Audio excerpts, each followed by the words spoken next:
My dear brothers and sisters, I greet you all with the greeting of peace. Assalamu alaikum wa rahmatullahi ta'ala wa barakatuh. All praise are due to Allah. We bear witness and we testify that there is no deity worthy of worship but Allah subhanahu wa ta'ala. And we bear witness and we testify that Muhammad sallallahu alayhi wa sallam is his messenger and his slave. Or salawat and salams be upon our Prophet alayhi salatu salam, upon his noble family, his righteous companions, and all those who follow his path till the last day. My dear brothers and sisters in Islam, as you know that Ramadan has left us, and we are in the second day of Eid. And as you know, there are certain communities that are actually celebrating Eid today. So Eid is the first day of those communities. And on behalf of myself and you all being here, Eid Mubarak to those who are still celebrating. May Allah inshallah accept all our deeds that we have done in Ramadan. And may Allah subhanahu wa ta'ala make those good deeds a reason and a cause for all of us to enter Jannah. Ya Rabbal Alameen. My dear brothers in Islam, the question is how to remain steadfast after Ramadan. MashaAllah, we've seen a lot of Muslims doing good things in Ramadan, and you know, after Ramadan is gone, they go back to their old habits. As you know, Ramadan is a month of training, to train you to face those challenges and those trials that we will be facing after Ramadan. And I know that the majority of us, including myself, before Ramadan started, we had so many plans, we have so many things that we wanted to do during the holy month of Ramadan. And maybe we couldn't succeed to doing all those things. But do not feel disappointed. Even if your intention was to recite the entire Quran in Ramadan, and you were able to recite half of the Quran, be proud. So don't think and don't consider that to be a failure. Focus on those things that you have achieved. If you achieve 50% of what you planned, say Alhamdulillah. Because no one is perfect. In fact, Allah subhanahu wa ta'ala created us to be imperfect. If Allah wanted, He would have created us to be angels or something else.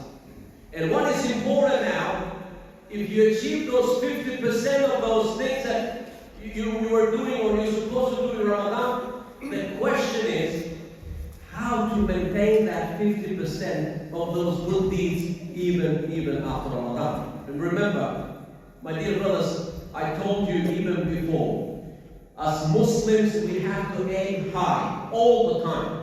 Doesn't matter whether you're able to achieve those things or not. In Islam, things will be rewarded according to our intentions. Make intention.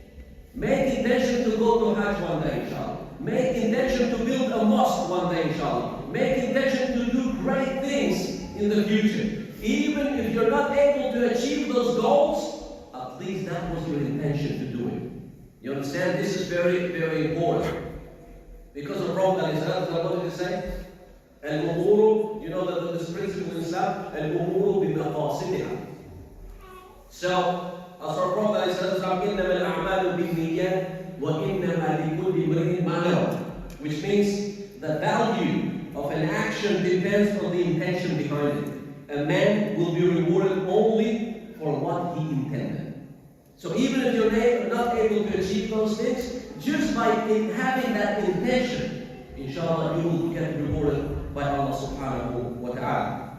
You know, remaining steadfast, my dear brothers in Islam, Allah subhanahu wa ta'ala told us in the Holy Quran, especially on the Day of Judgment, for those people that will remain steadfast in this dunya. Allah subhanahu wa ta'ala said, إِنَّ الَّذِينَ قَالُوا رَبُّنَا اللَّهُ ثُمَّ اسْتَقَامُوا تَنَزَّلُ عَلَيْهِمُ الْمَلَائِكَةُ أَلَّا تَخَافُوا وَلَا تَحْزَنُوا وَأَبْشِرُوا بِالْجَنَّةِ الَّتِي كُنتُمْ تُوعَدُونَ. Listen to this beautiful verse. As for those who say, our God is Allah, and then stay firm on it, the angels will descend on them saying, let nothing fear or grieve you. Rejoice for the good news of So that the biggest challenge that we have as Muslims, my dear brothers and sisters, is to remain steadfast in religion. You know, sometimes we have our ups and downs, and this is part of being human being. It's part of being human being. A guy came to the Prophet ﷺ, and he said, Ya Rasulullah, I am very old. Please advise me something that, you know, no one asked you before. Something very short, so I will be able to remember and stick to it. Something, because if you say more than just little, you know, more than a little sentence, I won't be able to remember it because I'm very old. What did the Prophet ﷺ say? Something very short but very, very sweet. He said, قُلْ لَا إِلَهَ إِلَّا اللَّهُ ثُمَّ اسْتَقِمْ. Say La ilaha illallah. Not just saying it, but also believing it and fulfill the conditions of La ilaha illallah. And then stay firm. Stay firm to what you're saying and what you believe. Something very short but very beneficial, my dear brothers in Islam. Now, the question is, how we can remain steadfast. You know, we call it in Arabic istiqamah. To remain steadfast all the time. And this is the big challenge for all of us, remember. You know, in Ramadan, mashallah, we do a lot of things together. After Ramadan, you know, if we feel lazy, we don't do those things anymore. Now, what are some of the things that we can, you know, how to remain steadfast? Some of the tips I will give myself and you all, my dear brothers in Islam, and that is to have a sound and righteous heart. Because everything in Islam starts from the heart. A lot of people misunderstand Islam, and a lot of people judge other people based on their looks. You know, you see someone, mashallah, maybe he got those clothes as a gift from Middle East, or he looks like, mashallah, a big scholar, or this and that. That doesn't mean that everything what you see is inside that person's heart. In Islam, if it doesn't start from the heart, that means nothing. Even the good deeds that we do, if we don't do it with a good intention, if we don't do it for the sake of Allah subhanahu wa ta'ala, those good deeds mean nothing. You know, may Allah forbid, some people do good deeds, they come to the mosque so other people can say, Haji, or this is a good person, mashallah, he does this or he does that. If that good deed has not been done for the sake of Allah, you won't be rewarded. And on the day of judgment, Allah subhanahu wa ta'ala will say to those people, you have done this deed so and so for the sake of that person or this person. Go and ask them for help now. They won't be able to help themselves and let alone help you. So my dear brothers, remember, this is a reminder for myself and you all. Every time, and I mentioned this so many times over, every time when we're about to do something good, ask your intention, ask yourself, am I doing this to please Allah subhanahu wa ta'ala? Or what is the reason that I'm about to do this particular deed? We always battle with our intentions, all the time. So in order for us to have that concentration, that khushu' in prayer, to have that concentration when we do good things, before we do it, we ask ourselves, why am I doing this? Why did I come to the mosque today? Why did I do this good deed? Why did I fast? SubhanAllah. It's important. It's very important. And by the way, as a side note, you know, we have some imams that usually they discourage Muslims, you know, Muslims that actually fast. And you know, fasting, no one can tell whether who's fasting or who's not fasting. Even if you fasted one day, I ask Allah subhanahu wa ta'ala to reward you. You know, and try to challenge yourself and inshallah do more good deeds. I don't want to be the cause or the reason to push anyone away from Islam. Unfortunately, some people say, you fasted, just you fasted, you didn't give zakat, you didn't do this, your fasting is not accepted. Who am I to say that to you, that these good deeds are not accepted? Who am I? We are here to encourage Muslims. And living in a non-Muslim country is a big challenge. So this is how we keep Islam alive. This is how we remain steadfast. When we encourage one another. If we see a brother falling behind, he's doing bad deeds, don't try to put him down. Don't try to talk about him. Try to help him. Go back.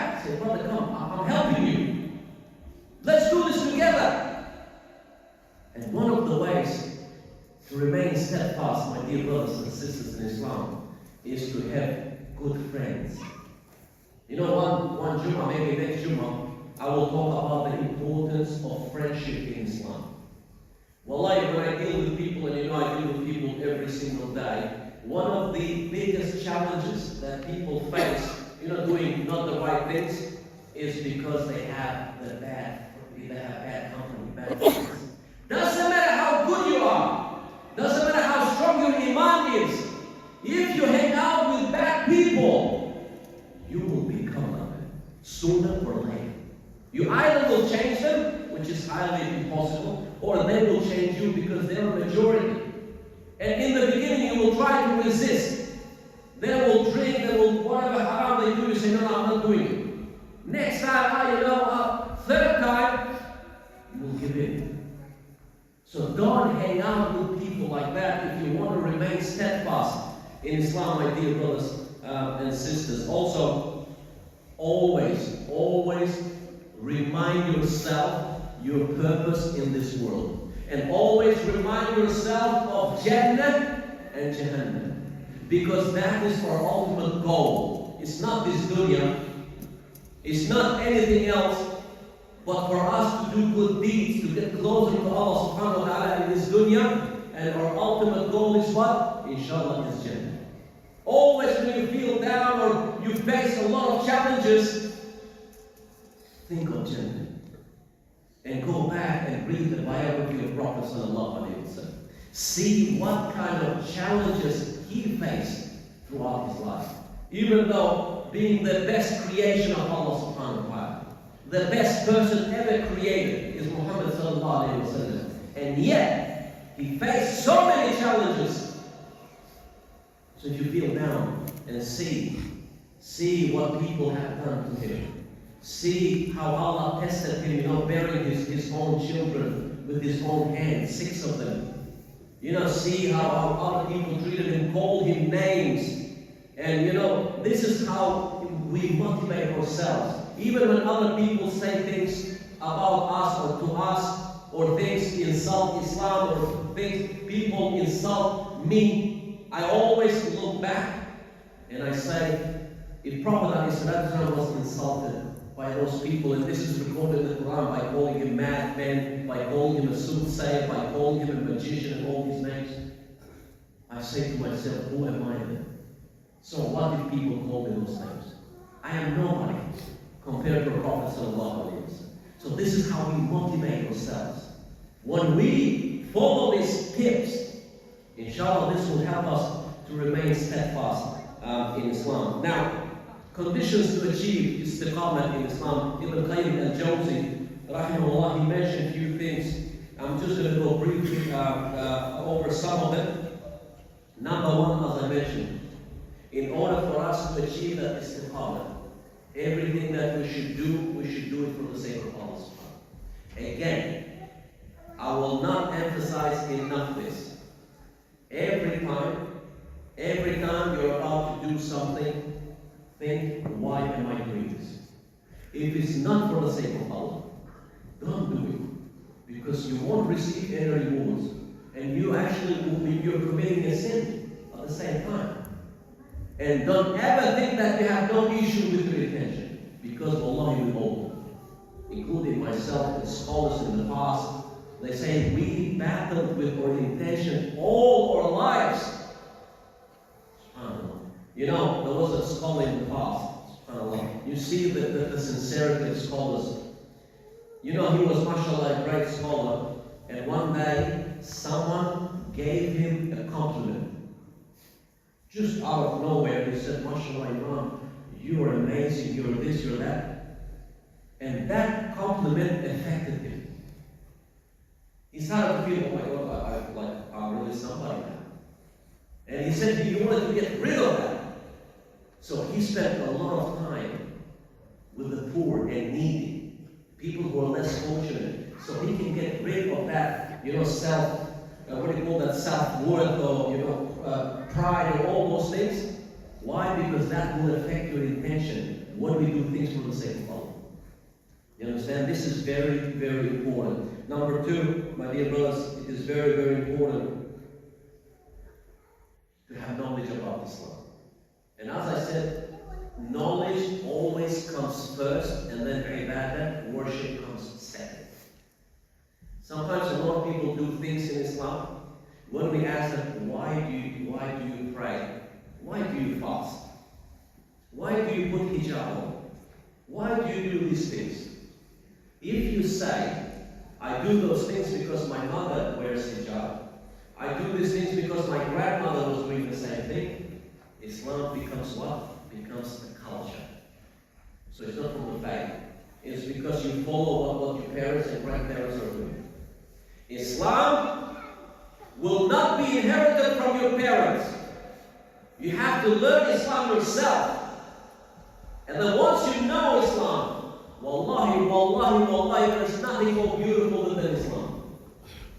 You know, you feel proud when you're about to do something for the sake of Allah subhanahu wa ta'ala. Why? Because you know why you're doing that. You know why you're praying. When you prostrate to Allah subhanahu wa ta'ala, you know that you're getting the closest possible to Allah subhanahu wa ta'ala. And imagine knowing that the closest you can get to Allah when you are prostrated, when you do sajda, and you believe that. You know how good you feel when you prostrate? You can't wait to put your head down and to prostrate to Allah subhanahu wa ta'ala.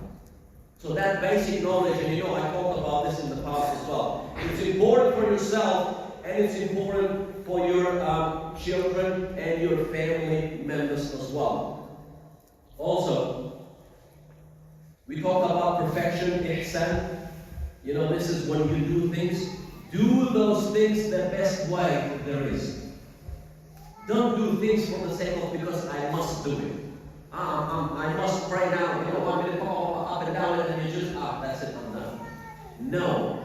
Whether it's a prayer, whether it's something towards Allah, or something towards one another, we have to do those deeds with ihsan, with perfection. And you know ihsan, I told you what it means.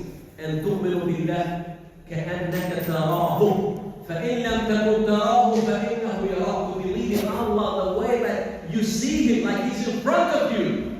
Even though you're not able to see Him, Allah is watching you. Allah is there. Whether that person is not there, when you do your job, you go to work, you know that Allah is watching you. And that's what it means when you do things with perfection. You know, when we come here and we pray, mashallah, it takes like 5 minutes to pray 2 rakats. Why? Because there are other people around. Correct? Do you pray the same way at home? That's when you know. That's when you know I'm doing things like with perfection, because no one is around. And you know that Allah sees you, whether you're in the mosque or outside the mosque, or you're alone, or wherever you are, Allah subhanahu wa ta'ala is watching you. So just ask this question. I ask this question myself, you know, and I want you to ask yourself, are you the same person when you are with people and when you are alone? Are you the same? If you're not the same, that means that you don't understand ihsan. You don't understand that Allah is watching you all the time. And as I told you, may Allah protect us, you know, a lot of people, Muslims, they have 2 identities, if you like. One identity, one, you know, when he's with people, and one identity when he's with his family, and one identity when he's by himself. 3 of these identities are actually completely different. And you know, I do a lot of counseling with the Muslim community here. When people say to me, do you know that this person, the family members, he's abusive, he's this, he's this, he's this, I say, this can't be true, because the person that we know, mashallah, the way that he's towards community is the best. The respect and the good words. But when I go deeper, and I see the way that he behaves towards his family, when some of his sins, you know, are discovered, inshallah, cover all our sins, ya Rabbal Alameen, we see that there are 2 different people. This is when we know that what? The ihsan is not there. Don't try to fool. You can fool other people, but you can't fool Allah subhanahu wa ta'ala. So remember, my dear brothers. Remember, my dear brothers and sisters, the way that you behave when you're with people and the way that you behave when you are alone, especially when you are with your family members. It important to understand that Islam is not just during the holy month of Ramadan. Islam is not a seasonal religion. Islam is not a religion once a week, like other religions do. Islam is a way of life. What did Allah subhanahu wa ta'ala tell us? وَعْبُدْ رَبَّكَ حَتَّى يَأْتِيَكَ الْيَقِينُ. Worship your Lord until death meets you. And this is Islam. I know, as I said, Ramadan, alhamdulillah, we recharge our batteries. We train ourselves. We get rid of some of the habits that we have done before Ramadan. But the challenge is, do we remain with that level, on that level or not after Ramadan? Some scholars have said, if you want to know whether your fasting has been accepted by Allah or not, see how you behave after Ramadan. If you go back to your old habits and you've done exactly the same what you acted before Ramadan, you have to question your fasting again. You understand? So let's try all together. Let's try to help one another. If you know a brother that is struggling, if you know a sister that is struggling, they're going through difficult times, they are drowning in some bad things, don't take that as a topic of your, gossip or backbite, and you just laugh because this person. Feel for that person. Feel for it, because Allah might test you with the same thing, or your children. Let's try to help one another. You know a brother, you know a sister, let us know, we'll go together and help that person. Because we don't want any Muslim to go to Jahannam. We want to save everyone as much as we can. Muslims have become selfish these days. All we care is about ourselves. I am good, my family is good, who cares about the others? No, Allah. That is not how our Prophet ﷺ told us. Our Prophet ﷺ, he cared not just for people that were actually with him. He cared for us that he actually never met us. He used to pray for us all the time. And now what happened to us? What happened to us? We see what is happening, whether it's Melbourne here or overseas or in Palestine, because you know what is happening over there. May Allah be with them, Ya Rabbil Alameen. May Allah help them. May Allah help the oppressed wherever they are, Ya Rabbil Alameen. May Allah destroy the oppressors wherever they are, Ya Rabbil Alameen. And what we do, we flick the channel. I don't want my kids to see that there is a child, orphan. He's crying because his father was killed. No, I don't want my kids to see that, because he will be depressed. They won't be sleeping at night. What is that?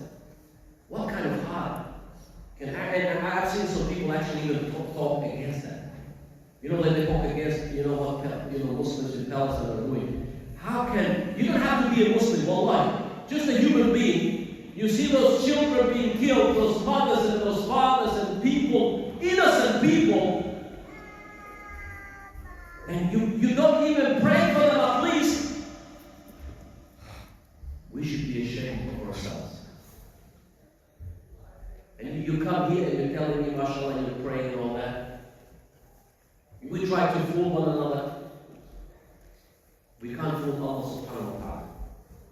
So when you brothers feel, if Allah has blessed you and guided you and you do, mashallah, all these good things, Allah waited for you. Maybe when did you start praying? Maybe our people say 30 years of age, 50 years of age, 70 years of age. So Allah was patient with you for 50 years, waiting for you to start and start and start. And now, since you started praying, you started to judge other people. You see, he's not praying, he's Catholic, he's this, he's that. Who are you, man? If you can't help them, help them. If you can't, at least don't talk bad about them. You understand? I ask Allah subhanahu wa ta'ala to make us and to help us remain steadfast in religion until we die, Ya Rabbil Alameen. I ask Allah subhanahu wa ta'ala to make us of those that we do good deeds only for His sake, Ya Rabbil Alameen. I ask Allah subhanahu wa ta'ala to make us of those that when we die, our last words will be La ilaha illallah Muhammadur Rasulullah. accept our fasting and all the good deeds that we have done in this Ramadan, Ya Rabbal Alameen. I ask Allah subhanahu wa ta'ala to give us life, so we will be able to reach next Ramadan, Ya Rabbal Alameen. If Allah's decrees for some of us to die until next Ramadan, I ask Allah subhanahu wa ta'ala to take them with Iman, Ya Rabbal Alameen. I ask Allah subhanahu wa ta'ala to help our brothers and sisters all around the world, especially in Palestine, Ya Rabbal Alameen. I ask Allah subhanahu wa ta'ala to be with them. I ask Allah subhanahu wa ta'ala to keep them steadfast in their religion, Ya Rabbal Alameen. I ask Allah subhanahu wa ta'ala to help all those people who are oppressed, especially in Palestine, Ya Rabbal Alameen. I ask Allah subhanahu wa ta'ala to destroy all the oppressors wherever they are, Ya Rabbal Alameen. I ask Allah subhanahu wa ta'ala to soften our hearts so we can help those people with our du'as and financially if we can, Ya Rabbal Alameen. I ask Allah subhanahu wa ta'ala to make us of those that we love, we respect, we advise one another only for His sake, Ya Rabbal Alameen. I ask Allah subhanahu wa ta'ala to make us of those that He's pleased with us in this world and the next, Ya Rabbal Alameen. I ask Allah subhanahu wa ta'ala to make us of those that we are able to follow the sunnah of the Prophet sallallahu alayhi wa sallam, Ya Rabbal Alameen. I ask Allah subhanahu wa ta'ala to make our Prophet alayhi salatu wasalam intercession between us and Allah on the day of judgment, Ya Rabbal Alameen. وقولوا قولي هذا واستغفر الله لي ولكم فاستغفروه سيستغفر الله إنه هو الغفور